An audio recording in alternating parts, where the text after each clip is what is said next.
ำบรรยายมีหญิงชายทั่วทิศาหลวงพ่อได้เมตตาปวงประชาให้สุขสันต์พระครูธีรธรรมปราโมทย์ท่านได้โปรดเผยแผ่ธรรมพุทธวาจาล้ำเผยแผ่ธรรมทั่วแผ่นดินธรรมะคุ้มครองโลกแม้ความโกรธขจัดหายสัจธรรมคุ้มครองใจใครฝักใฝ่สุขชีวาวัดดอยเทพนิมิตยังจำติดและตรึงตราฟังธรรมเทศนาสุขอุราแสนเปรมปรีหลวงพ่อสำเริงคิดน้อมตั้งจิตเจตนามุ่งมั่นคำสัญญาสร้างจิตตวิริยะความเพียรคำสอนพระพุทธองค์จะดำรงอยู่คู่ชาวไทยตราบชั่วดินฟ้ามาลายให้ห่างไกลอเว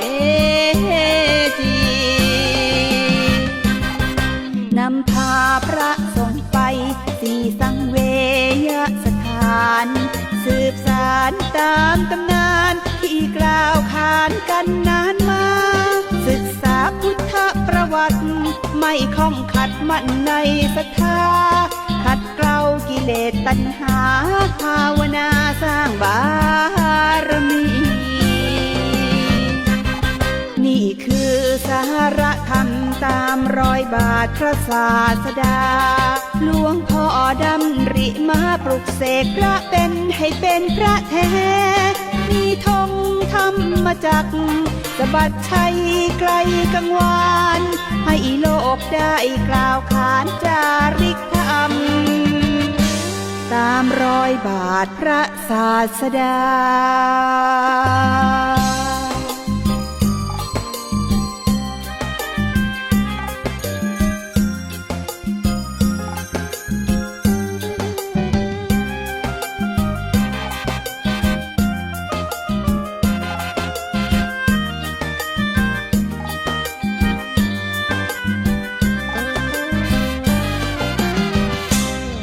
หลวงพ่อสำเริงคิดน้อมตั้งจิตเจตนามุ่งมั่นคำสัญญา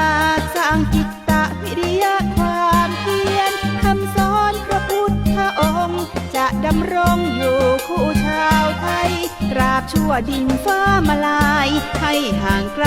อเวจีนำพาพระสงฆ์ไปสี่สังเวยสถานสืบสารตามตำนานที่กล่าวขานกันนานมาศึกษาพุทธประวัติไม่ข้องขัดมั่นในศรัทธาขัดเกลากิเลสตัณหาภาวนาสร้างบา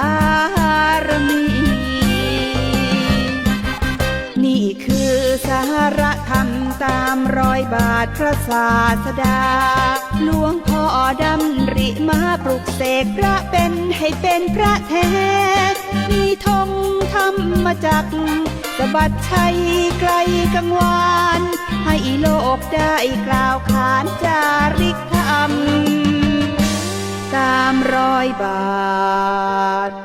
พระศาสดา